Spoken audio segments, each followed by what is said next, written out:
you heard that sound. We back again for another edition of the Thunderstorm Podcast, going down right now. Brought to you by Anchor, Loose Juice, and Hiatus Paraloose. Eat, drink, get on your level, repeat. Loose Juice, the best damn THC drink going down in St. Louis. Stand the fuck up right now. What up, though? Your man Loose Thunder right here with you. Hey, good time to be a St. Louisan. Why? It's the summertime. The devil breath is sitting outside at 100 degrees every damn day. And importantly than that, we have comedy in the building.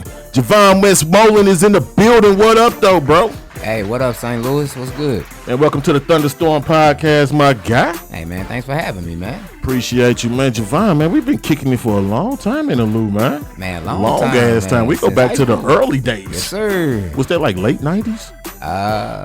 Yeah, late 90s, man. Late 90s. Before the facial hair and before puberty. Man, you hear me? For any of those major milestones, you hear me? Hey, man, how was it in high school when you had the visions of being an adult and to actually being a fucking adult right now, man? Did the visions correlate with each other, or was there some twisted turns along the way? Oh, man, it wasn't nothing like this. This is absolutely not what I wanted to be as an adult. I wanted to low-key be an adult just to have sex. Like, because I knew I couldn't do it in my mom and them house, so I knew as an adult I would have my own place. I mean, it's nothing like that's like every kid and teenager at the moment, right? You know what I'm saying? Like, shit. I just want to move out the house to bang a motherfucker out here and there. Nothing else about adulthood excited me. Nothing about adulthood excites me now. Bills don't. None of it don't, man. Hey, them motherfuckers don't stop. Man, they gonna be there consistently on the first, 15, whatever day your bills come, they gonna be there. So, nah, man, I try to tell my kids all the time, man, slow down. You only get 18 years to do this kid thing, and after that, you're an adult for the rest of your life. And man, they think they get the stuff figured out within the first 8, 9, 10 years of life. They figured out like they know what the fuck they doing, man, for real. I be trying to tell my kids, y'all just learned how to walk. Like, to really learn how to walk. I mean, yeah, you do it like when you 2 or whatever the case may be, whatever the age number you start, but you don't fully get a grasp of it until you're at least 6 or 7. Yeah, 2 feet forward, getting them ankles supported. Man, you heard me? So you ain't falling over yourself no more. You know how you just fall for dumb reasons when you a kid. And when you become an adult, if you pay attention, you don't even fall no more. Like, when's the last time you fell as an adult? Like literally. Like fell, dog. Like oh shit, damn. Yeah, like you was walking or running, dog, and you fell. Like that don't happen, dog. That shit's few and far between. Man, because you done had your feet for 30 years. You good. But one thing do happen as an adult when you out here running, though. You don't trip and fall, but you do get kicked in your ass a lot. Hey, man, that come with it. I mean, a lot. That's the shit high school never told you about. Hey, that ass of yours is finna get kicked good. Man, they could have kept Columbus and all that other shit, and like they could have really told me what it was gonna be like out here, and I promise you that would have took me further than trying to figure out if a plane left Philadelphia at 7:30, what time is it gonna arrive in Boston?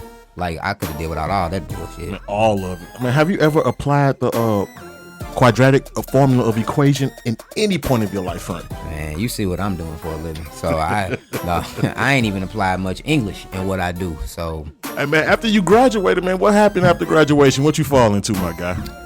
I fell into like music, like everybody else. It was either play basketball or do music. So I'm 5'6", and that's me lying on this podcast to y'all. So I went off and I started doing music. And when I got off into the music thing, it was cool. I met a lot of people. It was a fun time, but I wasn't in it for the right reasons. So I guess God never allowed that to prosper. Was you a rapper, singer, producer? I started off singing. I started off singing, and then I ran into this one record label, Spin City Records, and the CEO. Shout out to Spin City Records, St. Louis legends. Man, definitely shout out to them. And that CEO at the time, he was like, I ain't in love with you as a singer. He was like, but we could definitely try with the rapping thing. So that's what's up, man. So I gave it a shot. I was like, cool, whatever for the team. So I switched over. I wasn't that great. I ain't finna sit here and lie to nobody. Just like that, huh? Man, I ain't finna sit here and lie to nobody. I ain't finna hold nobody out here trying to be an inspiring rapper or those that actually do it full time. Like, that wasn't my call. So what was it about the rapping, man? Like, you had a passion to get in the booth and start spitting. So was it because he told you wasn't good that you didn't like it, or was it like, yeah, this really ain't me? Nah, I just knew I wasn't going to college. So I knew I wasn't going to college, but I knew I wanted to make a lot of money. And at the time, entrepreneurship wasn't as big as it is now. You get what I'm saying? Because now entrepreneurship is like pushed on everybody. Man, we got America on their heels right now with entrepreneurship. Like, man, these motherfuckers mad because we ain't going to work. They don't for know them, what dog. to do because we won't show up and do 9 to 5 work. So I knew I would never be a good employee for somebody. But the only way I saw to get out of that rat race was to do music. And then the other entrepreneurs I knew at the time sold drugs. So, and I kind of knew nobody would ever take me serious as a drug dealer. So you just got to know your strengths and your weaknesses.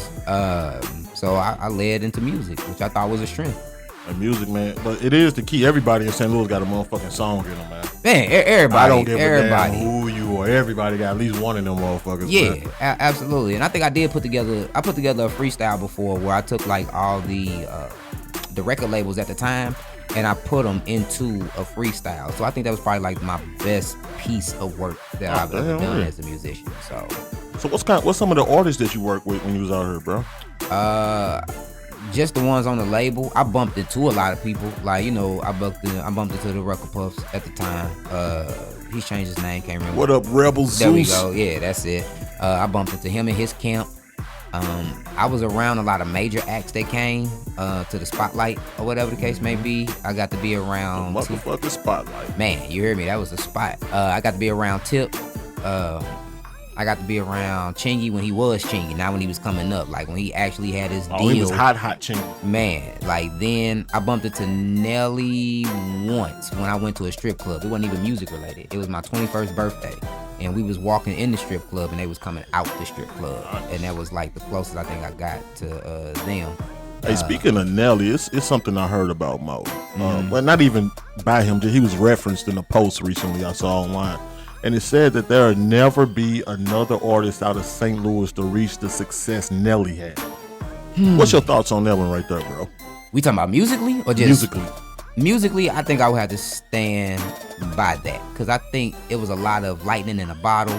I think he came around at just like the right time. I think he put out like the right song. Like a lot of things went right. Just timing was good. Man, so much just went right for him at that time. And now the music industry is just so different now. Yeah, you could be independent in the music game and man crack and be good. You know what I'm saying? So 20 years ago, shit, that wasn't the case. No, you had to have a deal, and now it's different. It's a totally different. Like we could record from here and put some music out. I don't need the city to necessarily support me as much as you had to support a physical CD. Right. This is just put it out there on the internet, and if it catch on to the internet, it's gone. You know what I'm saying? It seems like now it's more visual too. You could just have a single behind your name. I mean, you got a video, man. That's all cats really need these days, man. Man, that's really all you need. You need a nice single, some visual, and if you got a strong social media presence, man, you out of here. Now, speaking of that, what builds a fucking strong social media presence these days, man? Because you hear a lot of kids talk about they buy their likes, they buy their followers, but what makes a good social media presence? Well, we don't buy likes over here. Like, I done grinded for every like and every follower that I got. And I ain't got, I got enough to make me happy because I had to get it out the mud with my likes. But what I tell people all the time about the social media presence is you just got to be where you expect it to be. So every day I'm on social media. And I just ain't on there browsing. I'm on there adding to the footprint of social media. So every day when you log on to Facebook, I'm there.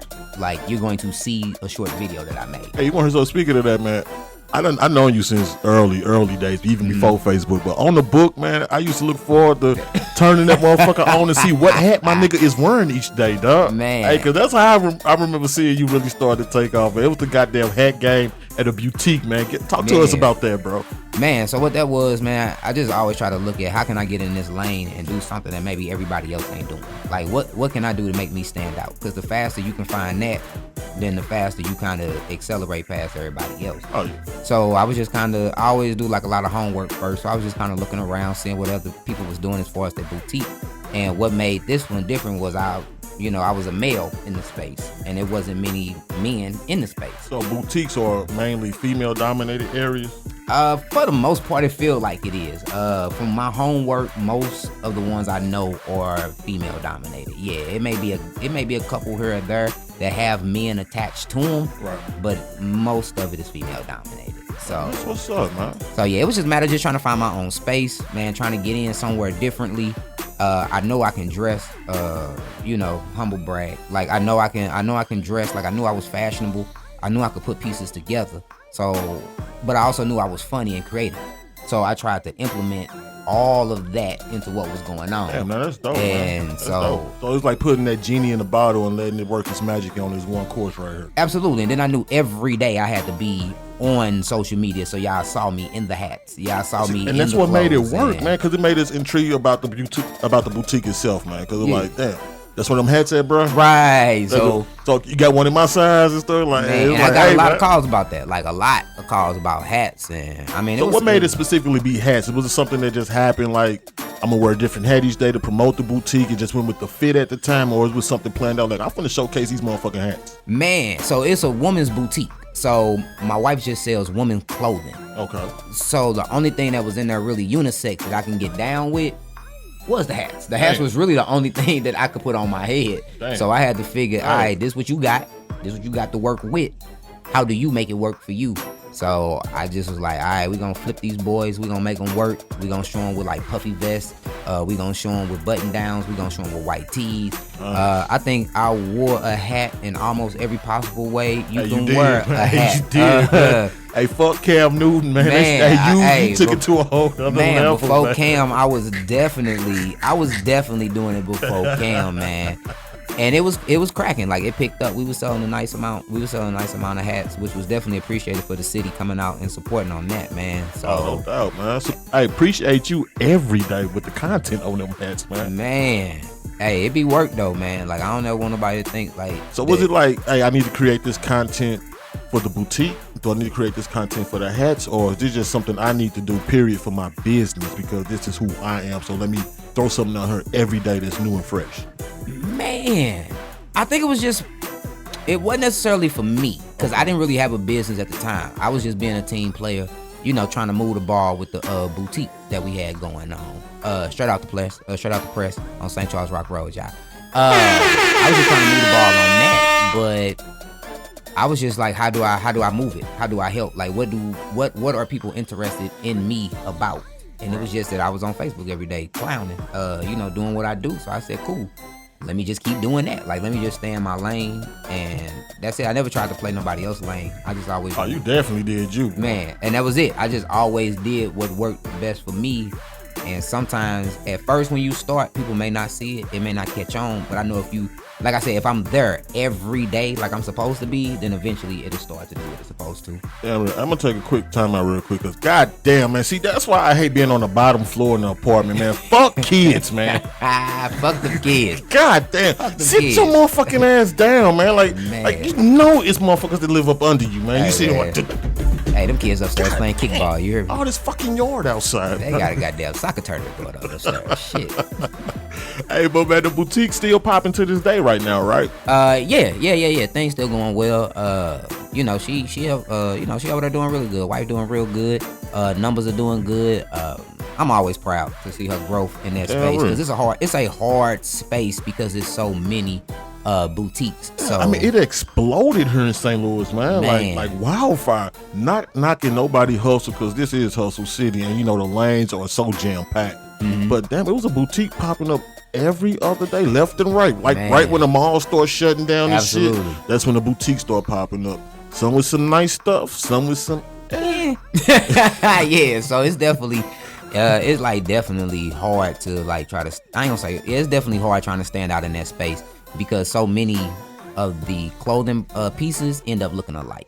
So I mean, but she put a lot of work into finding unique pieces. So I applaud her for that. All right, let's give her applause right here on the Thunderstorm Podcast. Shout out to the wifey, man. Man, yeah. So for all the work she put in, man, you definitely can see it when you walk. Hey, shout the address out one more time and let the people know what it is. Oh man, hey, you can locate her at Straight Off the Press. It's on St. Charles Rock Road. The actual address I don't remember, but it's next to Hobby Lobby on St. Charles Rock Road. So the Applebee's, Hobby Lobby, over there in that plaza, you will see it when you go over there. Hey, check it out, man. After the boutique, man, I just always wanted to know, man, how the hell did you fall into comedy so tough? Man. and so fast? Because it seemed like you just announced that you getting into comedy, started posting that you, and now, nigga, you like big time in the loo, man. Man. And it's finna go worldwide real soon. So shit, man. How did you fall into it? So I mean, I just had to find something. I just feel so nonchalant with it, man. too. I just had to find something, man. Shit. I just feel as a man, once you find your purpose, so much in life opens up for you. Yeah, like really. life starts to make sense. So I felt like I didn't have that. So without being super, super deep, I prayed and I went to Facebook. Imagine, most of this happened on Facebook. I asked Facebook, what do y'all think I should be doing? And almost unanimously. So you posed the question to the book. Man, I allowed Facebook to give me my future. Like, I allow Facebook to tell me what I should be doing with my life. So that means your following was already huge. Man, actually, yeah, I had a nice following from just like writing silly posts. Like every day I would write like some goofy post, and I just built up the following, post after post after post.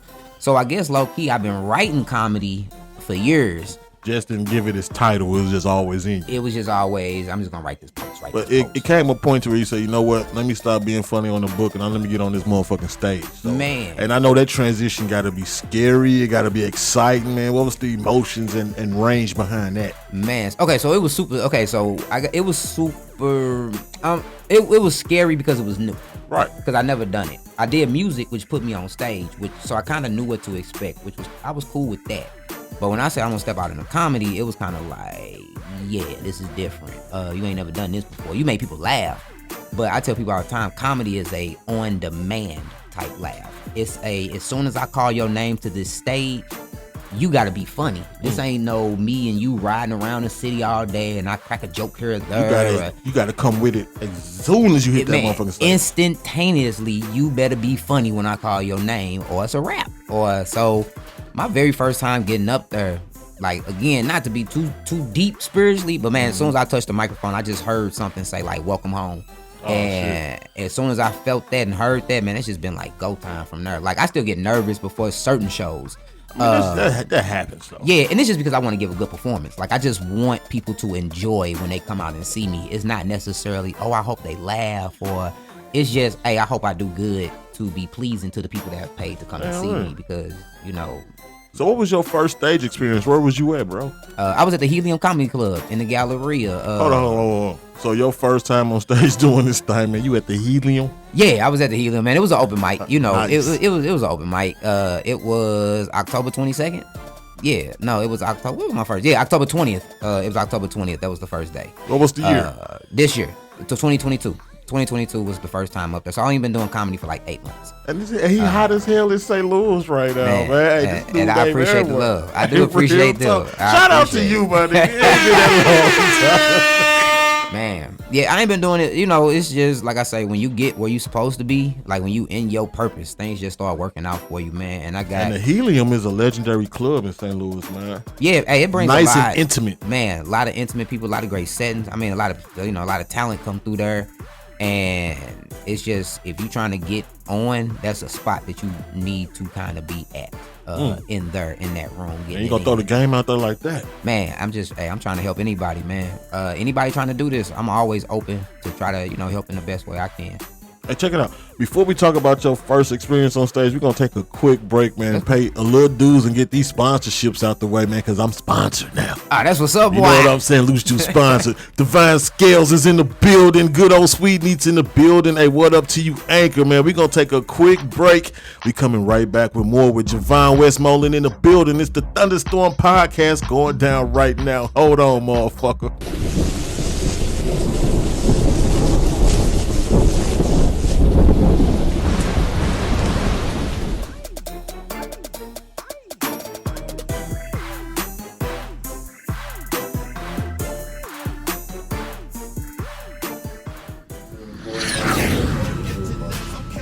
Alright, what I need to do now, turn the blaze on.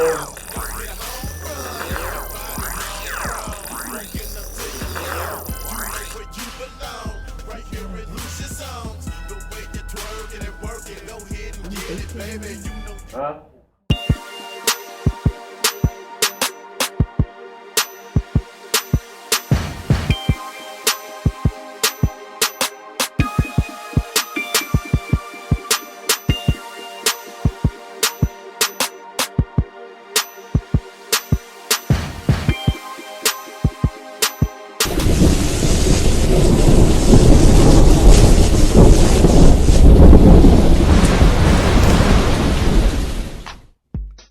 back from break right here on the Thunderstorm Podcast on beautiful Anchors presented by Loose Juice and Hayata Para Loose. Eat, drink, get on your level, repeat. Loose Juice, one of the best damn THC juice going down in St. Louis, man. What up, though? St. Louis, stand the fuck up. Jevon Westmoland is still in the motherfucking building. What up, man? We here. Man, look, hey, I asked you before we went to break, man, your first time being on stage at the Helium, man, what was that like, man? Describe that for your boy. Man, it was a great experience, man. I was nervous the whole time, like you supposed to be. But like I said, when I got up there, it just felt like home. Like it felt like I was always supposed to be there. So when I went up, I felt like I did a good set for my very first time. It was pretty good. It was decent. I got some laughs. How much time they give you? It was 4 minutes. And for real, so you like get up there and hit it literally. Man, and that's the longest 4 minutes of your life, dog. Like when you first started doing comedy, man, them 4 minutes be the longest. I done watched plenty of people go up there and them 4 minutes turn into a full blown bomb. I done watched plenty of people fall on their face in them 4 minutes. I didn't even have hiccups in those 4 minutes. So we all, ain't nobody immune to it. It happens. It gets you. It's part of this game. Failure is a part of the comedy game, for real. You know, I gotta not laugh for me to know what y'all laugh at. So that was some old philosophical stuff right there. So to be in the comedy world, man, who are some comedians that you grew up watching that inspired you to even say, man, let me really do this shit? Well, you know, like everybody, I grew up around Def Jam. So I grew up watching a lot of Def Jam. My daddy used to put it on. So, you know, they used to play the marathon before the New Year. Before the New Year started, they used to play the marathon all the time. So I used to watch a lot of Def Jam.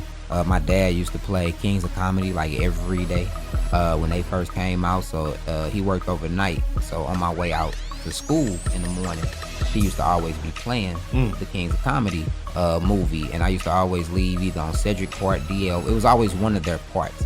So I just been around comedy like my whole life. So I think instinctively I just started picking up certain things by hearing it so much.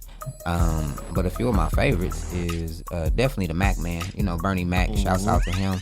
But I'm always like a hometown kid. So it's Cedric, Guy Torrey, Joe Torrey. Like I'm just big on, you know, we gonna keep it in house.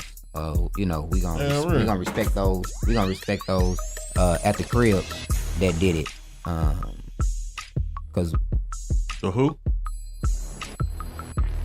She get called back.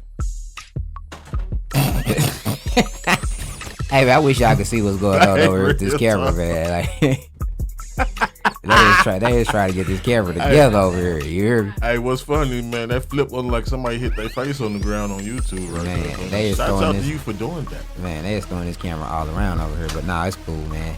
Everybody getting everything together. So yeah, man, it was just like just being around it. And like I said, I'm a big hometown guy, man. Like I feel other cities, they feel like they don't have to leave to get it popping in their city. And that's kind of happen right the fuck her. And that's my mind frame. Like, bro, I'm not gonna be on some. And no offense to anybody that do move and feel like they need to do that. I just feel that I just feel that here is where I'm supposed to get it going from. So here is where I'm gonna get it going from. So and the whole time I do it, I'm gonna support the city. I'm gonna carry the city on my back, and I'm gonna always shout out the people of the city because I feel we be trying to give St. Louis people a bad rap, like the city just full of haters, and I done got too much love for to let that be my nerve. Man, it's so much love for man, so much every level, so man. much. So I don't get that we crabs in the barrel, man. We haters. I don't get it, man. I really don't get it to see it, man. Almost all but one show that I done had my face on the flyer and sold out. From and you don't sell out shows unless people support you and they coming out. And salute to you on that one, bro. Hey, it's an accomplishment. I mean, but you know, I'm on the flyer with other amazing comics as well. So, but if there was no love for it, they not coming out for me, nobody or nobody else. So for them to always show up the way they do, I mean, we appreciate it. But hey, it was just simply amazing, man. Just to say that you started comedy this year.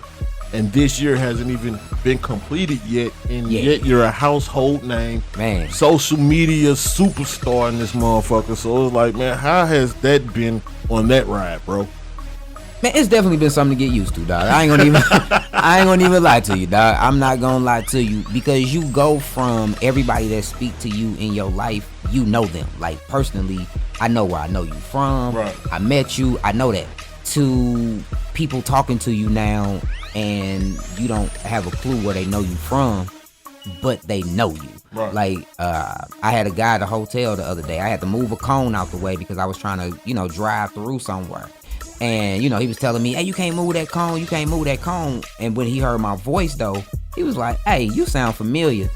So he asked me to say a couple things, and I did. And he was like, Jevon, is that you? I was like, yeah. And he was like, man, if I known that was you, I would have moved that cone myself, boy. He was like, boy, get back in your car. Like, I'll take care of that for you. I was like, okay, cool. So it'd be cool though. I ain't gonna lie, but it definitely takes some getting used to when people know you and you don't know them. But you finna take off though, man. You got a lot of shit in your future, man. And just seeing the success right now, man, and knowing you, man. I know Netflix got to be a calling your name soon, man. If it ain't already in the works now, man. So I went and made a production company, right? Shout them out, man. Yeah, No Avenue Entertainment. Y'all can follow us on YouTube, man. Check us out on YouTube, and right now that's kind of where we at. We housed on YouTube right now. No Avenue. It's No KNOLLAVEENT, and that's where you can find us at on there. So I went out and made a production company because I'm not a fan of waiting for people to tell me that, hey, it's time for you to have a special, or Netflix be on some, hey, we ready to work with you now. I just didn't really like that approach, so I was do it myself. I went and made me a platform, and I said, look, this is what my platform gonna be used for. I want to use it to build other comics and display other comics as far as in our skits, as far as in what we do, just everything that we do. I always try to make sure that other people can stand on my platform with me and get some light shined on them as well, because if I'm the only person that make it, then I feel like I ain't really did my part in helping the city. That's big right there. So see, and they say St. Louis full of haters. Man, nah. If I make it out of here and there ain't nobody else that made it with me, then I don't know what I did or like what you make it for. Like, it's too much talent here, man. You got people that do everything that you need without even having to do it, man. Like, you got people that do t-shirts, people that do logos, people that do cards, people that take pictures. You got people that do the simplest things here in St. Louis and are wonderfully at it. Man. You got motherfuckers that make candles. Yeah, I mean, man, you got people that have tech businesses here. Like, we have tech businesses in St. Louis. We have an abundance of things here that are ran by entrepreneurs, man. And until you actually like get out here and start like talking to people and networking with people, you don't necessarily, hear about or find those things out. But man, this city got just as much to offer as any other city that everybody be trying to run to. It's just a matter of you got to connect with the right people that work best for you, and you got to go from there. Everybody ain't a hater. It's just everybody just don't mesh well. So I just look at it like that. Hey, definitely on there with that meshing thing, man. Hey, it's a lot of people here that don't know what business is. Man. They still want to do that, take advantage of it. It's like, man, when the fuck does that shit stop? Man. It's enough money out here for everybody. Man, it's enough room. Man, they print money every day, man. They print money every day, so you ain't gonna tell me it ain't nothing out here. It's enough to be made. You just gotta know how to go about it. And I mean, I don't never knock nobody for what they do. If you just move a way that don't work for me, I just don't move with you. I just don't rock with you. I don't have no ill will. I don't have no feelings about you or nothing like that. It's just you don't fit within what we trying to do, and that's cool. Everybody ain't got to get along. Like, for as much as as much as everybody big up Atlanta, people in Atlanta don't get along. We hear about the love down there, but there are people down there that don't get along. Shit, Gucci and Jeezy just buried they beef. Now they from Atlanta, right? And they had a beef. But people try to sell you that everybody in Atlanta get along. It's all one band, one sound. It's not. Everybody just work together. That everybody work together. That's gonna work together, and they make it work. You say you got a 3-man crew going right now? Yeah, man. It's me and my 2 best friends, Jerry McKinney and then Brian Doris. That's pretty much like the head of No Avenue. They handle a lot of stuff, man. They do. Man, without them brothers, man, I wouldn't be able to do what I do. They take so much off of my shoulders to where I can just go on stage. Just do you. And, man, just go on stage and perform, man. And it takes a certain selfless person to not want to be in the spotlight to do what they do. Like, we never bang, like we never clash over them wanting to be stars or anything like that. Like, they let me play my role on the team and they play their roles, and I appreciate them brothers for that. So, man, shout out to that. That's called a solid team right there, man. Hey, man, we rocking. We is rocking. Hey, before you get out of here, man, you got any upcoming shows we need to know about? Anything that people could check you out on, man?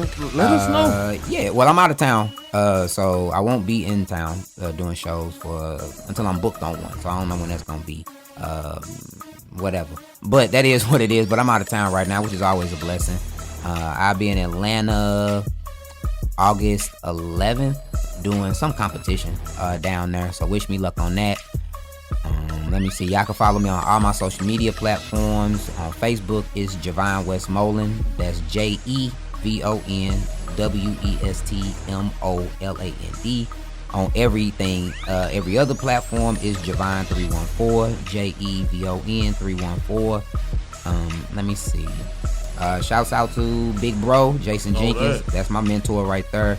That's actually who helped me get in the game and get going as fast as I did, bro.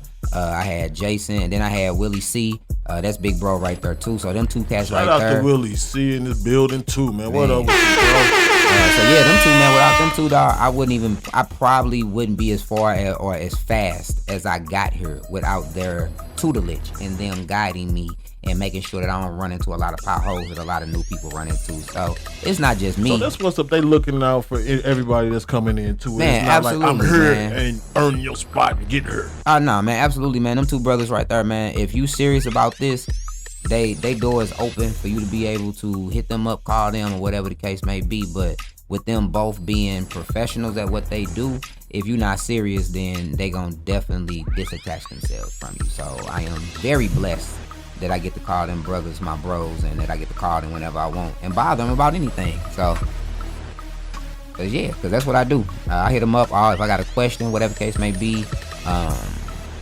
Really anything that's on my mind, they answer. They right there for man. me. I mean, they right there for me. Like they didn't throw me. Willie done alley-oop me in shows that I know I wasn't supposed to be in this early in my career.